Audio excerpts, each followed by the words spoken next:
Assalamualaikum warahmatullahi wabarakatuh. Alhamdulillah, alhamdulillahirabbil alamin, wa bihi nasta'inu ala umurid dunya waddin.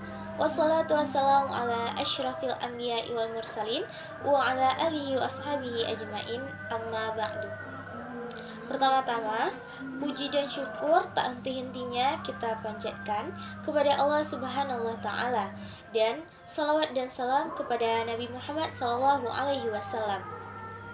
Pada kesempatan kali ini, kami dari kelompok 5 ingin mempresentasikan hasil kerja kelompok kami, yaitu yang beranggotakan Birrul Walidaini, Uul Najilah, dan saya sendiri Siti Nurul Hikmah. Kami akan mempresentasikan tentang materi bimbingan dan konseling di sekolah dasar dan bimbingan konseling di sekolah menengah pertama. Baiklah, saya sebagai moderator akan menjembatani proses presentasi pada hari ini. Pembahasan yang pertama akan dijelaskan oleh saya sendiri, yaitu tentang pengertian bimbingan dan konseling.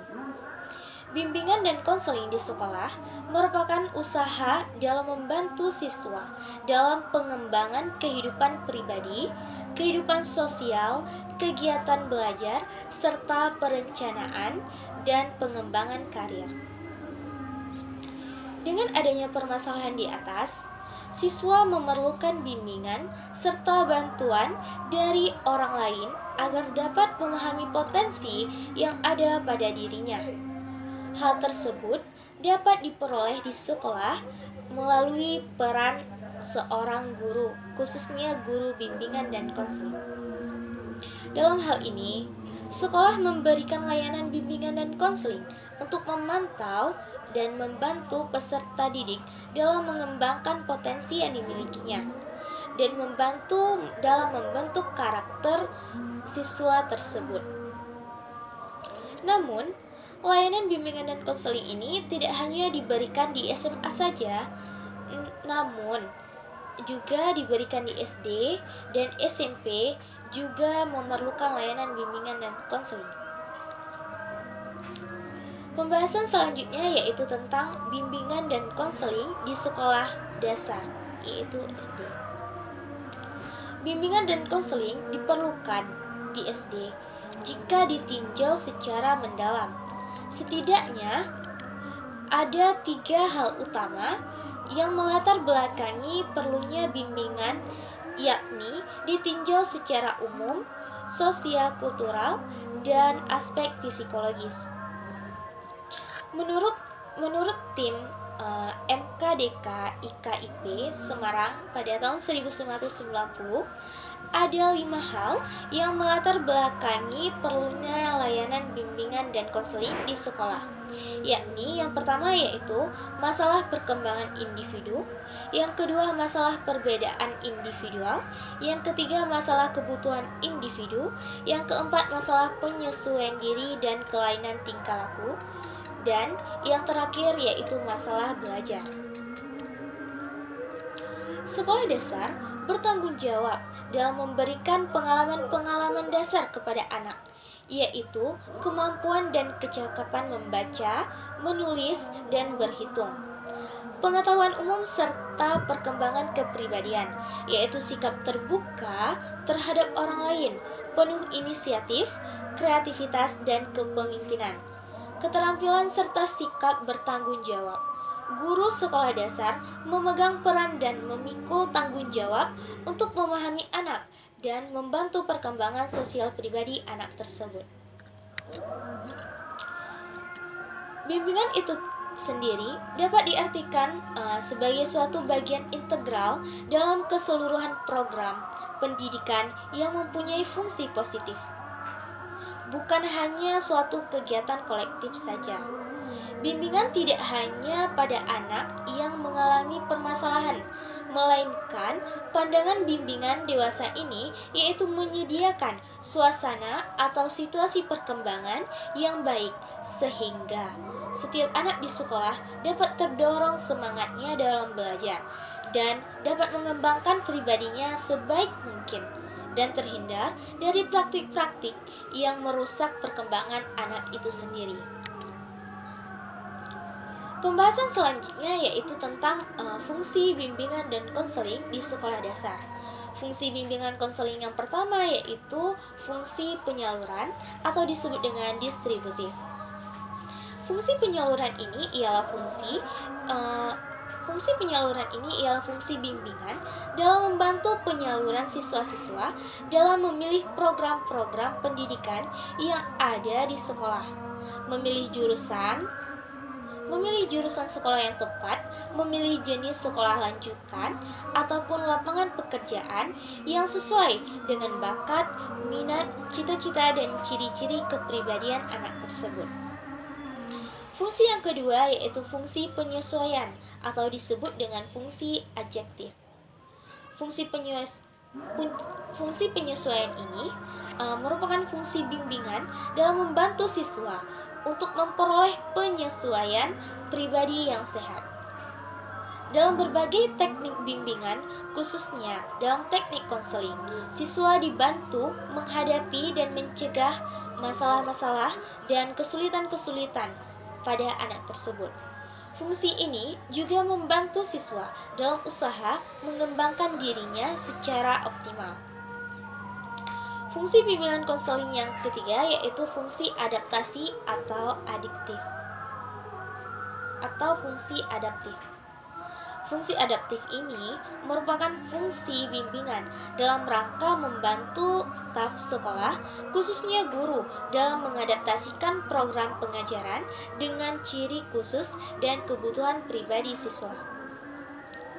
Baiklah, pembahasan selanjutnya akan dijelaskan oleh teman saya yaitu Uul Naidillah. Baiklah, di sini saya akan menjelaskan tentang prinsip-prinsip bimbingan dan konseling di sekolah dasar. Yang pertama ada sikap dan tingkah laku seseorang sebagai pencerminan dari segala kejiwaannya adalah unik dan khas. Selanjutnya, tiap individu mempunyai perbedaan serta mempunyai berbagai kebutuhan. Kemudian, bimbingan pada prinsipnya diarahkan pada suatu bantuan yang pada akhirnya orang yang dibantu mampu menghadapi dan mengatasi kesulitannya sendiri. Selanjutnya, dalam suatu proses bimbingan, orang yang dibimbing harus aktif, mempunyai banyak inisiatif, sehingga proses bimbingan pada prinsipnya berpusat pada orang yang dibimbing. Selanjutnya ada prinsip referral atau pelimpahan dalam bimbingan perlu dilakukan. Ini terjadi apabila ternyata masalah yang timbul tidak dapat diselesaikan oleh sekolah atau guru bimbingan tersebut. Selanjutnya, pada tahap awal dalam bimbingan pada prinsipnya dimulai dengan kegiatan identifikasi kebutuhan dan kesulitan-kesulitan yang dialami individu yang dibimbing. Kemudian, proses bimbingan pada prinsipnya dilaksanakan secara fleksibel sesuai dengan kebutuhan yang dibimbing serta kondisi lingkungan masyarakatnya. Selanjutnya, program bimbingan dan konseling di sekolah harus sejalan dengan program pendidikan pada sekolah yang bersangkutan. Kemudian, dalam pelaksanaan program bimbingan dan konseling di sekolah, hendaklah dipimpin oleh seorang petugas atau guru yang benar-benar memiliki keahlian dalam bidang bimbingan tersebut. Yang terakhir ada program bimbingan dan konseling di sekolah hendaknya senantiasa diadakan penilaian secara teratur. Selanjutnya ada peran guru kelas dalam kegiatan bimbingan dan konseling di sekolah dasar. Yang pertama ada informator. Nah, di informator ini guru diharapkan sebagai pelaksana cara mengajar informatif, laboratorium, studi lapangan, dan sumber informasi kegiatan akademik maupun umum. Selanjutnya ada organisator, yaitu guru sebagai pengelola kegiatan akademik, silabus, jadwal pelajaran, dan lain-lain. Nah, selanjutnya ada motivator, yaitu guru harus mampu merangsang dan memberikan dorongan, serta reinforcement untuk mendinamisasikan potensi siswa, menumbuhkan swadaya atau aktivitas dan daya cipta atau kreativitas, sehingga akan terjadi dinamika di dalam proses belajar mengajar. Nah, selanjutnya ada direktor, yaitu guru harus dapat membimbing dan mengarahkan kegiatan belajar siswa sesuai dengan tujuan yang dicita-citakan. Selanjutnya ada inisiator, yaitu guru sebagai penetus ide dalam proses belajar mengajar. Selanjutnya ada transmitter, yaitu guru bertindak selaku penyebar kebijaksanaan dalam pendidikan dan pengetahuan. Selanjutnya ada fasilitator. Guru akan memberikan fasilitas atau kemudahan dalam proses belajar mengajar. Selanjutnya ada mediator, yaitu guru sebagai penengah dalam kegiatan belajar siswa.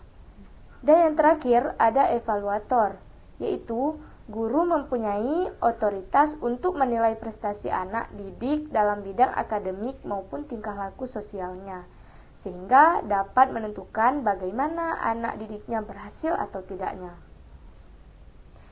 Selanjutnya, ada bimbingan dan konseling di SMP atau sekolah menengah pertama. Nah, yang pertama, urgensinya bimbingan di konseling di SMP. 1. Pendidikan menengah. Berkenaan dengan tujuan institusional, ditetapkan bahwa pendidikan menengah bertujuan meningkatkan pengetahuan siswa untuk melanjutkan pendidikan pada jenjang yang lebih tinggi dan untuk mengembangkan diri sejalan dengan perkembangan ilmu pengetahuan, teknologi, dan kesenian. Meningkatkan kemampuan siswa sebagai anggota masyarakat dalam mengadakan hubungan timbal balik dengan lingkungan sekolah. Meningkatkan kemampuan siswa sebagai anggota masyarakat dalam mengadakan hubungan timbal balik dengan lingkungan sosial. Selanjutnya, yang kedua ada kebutuhan siswa selama rentang umur 12 sampai 15 tahun. Nah, di sini kebutuhan utama pada masa ini adalah kebutuhan psikologis, seperti mendapat kasih sayang, menerima pengakuan terhadap dorongan untuk semakin mandiri, memperoleh prestasi di berbagai bidang yang dihargai oleh teman sebaya, merasa aman dengan perubahan dengan kelas mainnya. Tantangan pokok pada masa ini adalah menghadapi diri sendiri bila sudah mulai memasuki fase pueral atau masa pubertas, yaitu mengalami segala gejala kematangan seksual yang biasanya sering disertai dengan aneka gejala sekunder, seperti berkurangnya semangat untuk bekerja keras, kegelisahan atau galau, kepekaan perasaan, kurang percaya diri, dan penentangan terhadap kewibawaan orang dewasa. Baik, kita lanjut. Masalah-masalah yang dihadapi bimbingan konseling di SMP. Nah, apa saja sih masalah yang dihadapi bimbingan konseling di sekolah? Nah, masalah yang dihadapi dalam belajar yang pertama yaitu faktor keluarga. Yang pertama, masalah ekonomi keluarga. Siswa yang harus membantu orang tuanya mencari uang sehingga dia tidak ada waktu untuk ia belajar. Begitu juga kurangnya perhatian dari orang tua. Orang tua yang bekerja dari pagi hingga malam sehingga perhatian pada anaknya sangat kurang. Hal ini yang menyebabkan anak kurang semangat belajar. Yang kedua, faktor lingkungan. Nah, faktor lingkungan ini adalah salah satu faktor yang paling besar pengaruhnya bagi pendidikan. Lingkungan dipengaruhi oleh perkembangan karakter anak. Nah, yang ketiga, faktor lingkungan pergaulan remaja. Bila anak tumbuh dan berkembangnya di lingkungan yang baik, santun, dan taat beragama, maka anak pun akan tercetak menjadi pribadi yang lebih baik. Akan tetapi sebaliknya, pengaruh buruk dari lingkungan juga merupakan kebiasaan yang mudah menular. Oleh karena itu, orang tua harus benar-benar memperhatikan pengaruh lingkungan terhadap pendidikan anak. Lanjut, perkembangan fisik dan psikis remaja. Perkembangan fisik atau pertumbuhan fisik adalah perubahan yang berlangsung secara fisik dan merupakan gejala primer dalam pertumbuhan remaja. Berkaitan dengan perkembangan fisik anak remaja, yang terpenting adalah aspek seksualitas. Aspek seksualitas ini dibagi menjadi dua bagian, yaitu yang pertama, perubahan seks primer. Yang dimaksud dengan perubahan seks primer ini adalah perubahan fisik yang berhubungan langsung dengan alat-alat organ reproduksi. Dalam perkembangannya, remaja pria mengalami pertumbuhan pesat pada organ testis, yaitu pembuluh yang memproduksi sperma dan kelenjar prostat. Kematangan organ-organ seksualitas ini memungkinkan remaja pria mengalami pulosio atau mimpi basah, keluar sperma. Sementara pada remaja putri terjadi pertumbuhan pesat pada ovarium atau kandung telur yang memproduksi sel telur atau ovum dan hormon untuk kehamilan. Yang kedua, perkembangan seks sekunder. Perubahan seks sekunder ini adalah perubahan tanda-tanda jasmania yang tidak langsung berhubungan dengan alat reproduksi. Karakteristik seks sekunder ini pada remaja pria adalah perubahan bentuk tubuh yang lebih jantan seperti bertambahnya lebar bagian bahu, suara lebih besar, pertumbuhan rambut pada daerah kelamin, kaki, ketiak, kumis, dan jenggot. Karakteristik perubahan fisik seks sekunder pada remaja putri berupa bertambahnya jaringan ikat di bawah kulit yang berupa lemak, terutama pada dada, pantat, paha, dan lengan atas. Hal ini akan membentuk tubuh remaja putri menjadi lebih feminin. Nah, kita lanjut model-model pendekatan bimbingan konseling di SMP. Nah, yang pertama yaitu pendekatan krisis. Pendekatan ini yaitu pemberian layanan bimbingan dan konseling yang didasarkan adanya krisis yang dialami oleh konseli. Tujuannya untuk membantu peserta didik dalam mengatasi krisis atau masalah yang dihadapi atau yang dialami oleh konseli. Yang kedua yaitu pendekatan remedial. Pendekatan ini yaitu membantu mengatasi kelemahan-kelemahan yang dimiliki peserta didik dan berupaya pemberian remedi terhadap kelemahan-kelemahan tersebut. Tujuannya untuk memperbaiki kesulitan-kesulitan yang dialami peserta didik dalam bidang tertentu agar terhindar dari krisis. Yang ketiga yaitu pendekatan preventif, yaitu pemberian layanan bimbingan dan konseling yang menekankan pada pencegahan terjadinya masalah-masalah yang mungkin dialami oleh konseli. Tujuannya mengantisipasi atau mencegah masalah-masalah umum yang mungkin dialami peserta didik dan mencoba mencegah masalah tersebut agar jangan sampai terjadi.